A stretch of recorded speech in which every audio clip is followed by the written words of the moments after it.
भोकाल सबसे बड़ा हत्यारा। हेलो दोस्तों, कैसे हैं आप सब। भोकाल और सबसे बड़ा हत्यारा के दूसरे भाग में आपके सामने हाजिर हूँ। आपने इसके पहले भाग में पढ़ा कि अतिक और पीकू पकड़िया की शादी होती है, परंतु वहाँ से राजा काका पीकू पकड़िया को उठा के ले जाता है और भोकाल सुल्तान अतिक्रू को चुनौती देकर जाता है कि अगर पीकू पकड़िया का शव लेना है तो उसे जुफार के रहना पड़ेगा उन सबको। जहाँ वो आयोजित करता है एक महाहत्यारा प्रतियोगिता, सबसे बड़ा हत्यारा प्रतियोगिता, जहाँ सभी हत्यारे भोकाल सुल्तान और अतिक्रू को मारने के लिए तैयार होते हैं।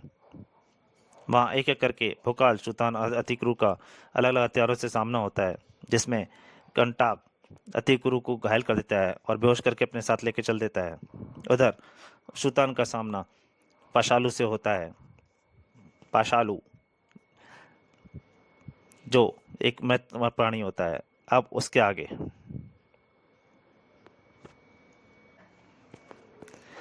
खोपड़ी के हार से निकला वह खूंखार प्राणी विशालकाय रूप में परिवर्तित हो गया। अपना भयंकर जबड़ा खोल पाशालू सुल्तान की ओर बढ़ा। पाशालू को देखकर एक बार तो रूह फना हो गई थी सुल्तान की।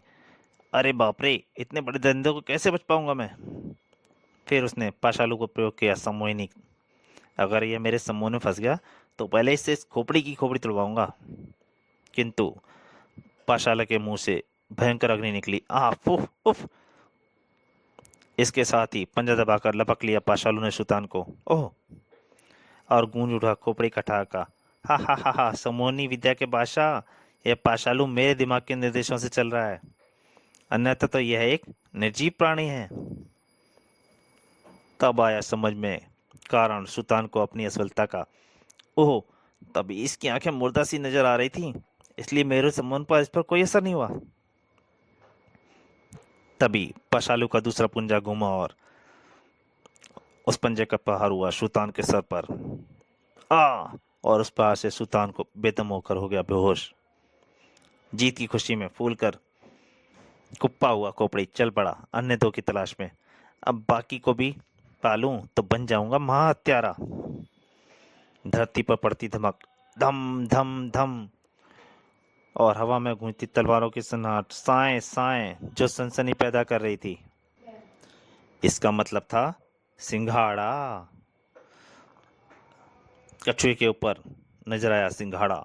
महाहत्यारा बनेगा केवल और केवल सिंघाड़ा। द्रुत गति से दौड़ते सिंघाड़ा के वाहन की राह में खड़ा था भोकाल। इसकी शुरुआत होगी भोकाल से। एक पल के हजारवें हिस्से में भी देर भोकाल को मौत के मुंह पहुंचा देती। तेजी से पलटा कछुआ वाहन सिंघाड़ा का। बच गया। सिंघाड़ा ने हुंकारा कछुए को। हुर्र! एक बार फिर जोश स्फूर्ति का प्रदर्शन किया भोकाल ने। इसी के साथ चिंगाड़ उठावे भोकाल, और भोकाल बन गया महाबलशाली मानव भोकाल। एक बार फिर बढ़ चला भोकाल, एक बार फिर बढ़ चला कछुआ भोकाल की ओर। अब इसका घमंड छिन भिन कर दूंगा मैं। किंतु इस बार भोकाल हिला भी नहीं। अब यह कछुआ मुझसे टकराएगा तो चूर चूर हो जाएगा। द्रुत गति से सिंघाड़ा व उसका वाहन चले आ रहे थे रौंदने के लिए। हर्र! कछुए करीब आते ही महाबली ने फुर्ती से ढाल आगे बढ़ा दी। ले मर! ढाल से टकराकर तेजी से दौड़कर आते हुए कछुए को उछाल फेंका भोकाल ने। जबरदस्त फुर्ती का पुतला था सिंघाड़ा भी। अपने शरीर को उसने धरती को छूने न दिया और हवा में घूमकर ही भोकाल ने पल भर में उसे अपने सामने खड़ा पाया। एक हाथ दिखाकर यह ना समझ लियो कि सिंघाड़ा से जीत गया तू। तेरे शरीर की पूरी खाल उतार कर तेरे कंगाल को रखूंगा अपने शस्त्रागार में और उसमें टांगूंगा अपनी तलवारें। हा। हाथ बिजली की भांति चल रहे थे उसके। दोनों ही तलवारें उठी सिंघाड़ा की कड़क करती हुई बिजली की माने बल चली भोकाल की ओर। महाबली भोकाल, जो अब तक परख चुका था सिंघाड़ा की संपूर्ण शक्ति। भोकाल की तलवार के रहते तू गलत ख्याली में था सिंघाड़ा। उसकी दोनों तलवार टकराई ढाल से। अब बारी थी भोकाल की पैतरेबाजी की। शस्त्रागार में मेरा कंकाल सजाने का तेरा सवाब को भी पूरा नहीं होगा। सिंघाड़ा की खाल उधेड़ती चली गई भोकाल को, तलवार भोकाल को, भोकाल की। और खाल मुझे भी उधेड़नी आती है, और मेरी तलवार को भी। उफ, भोकाल की शक्ति की कहानियां नहीं सुनी है तो शायद तूने, अभी इसलिए गलती से टकरा गया तू मुझसे। अब बोल, जान प्यारी है तो बता, कहाँ मिलेगा राजा कागा।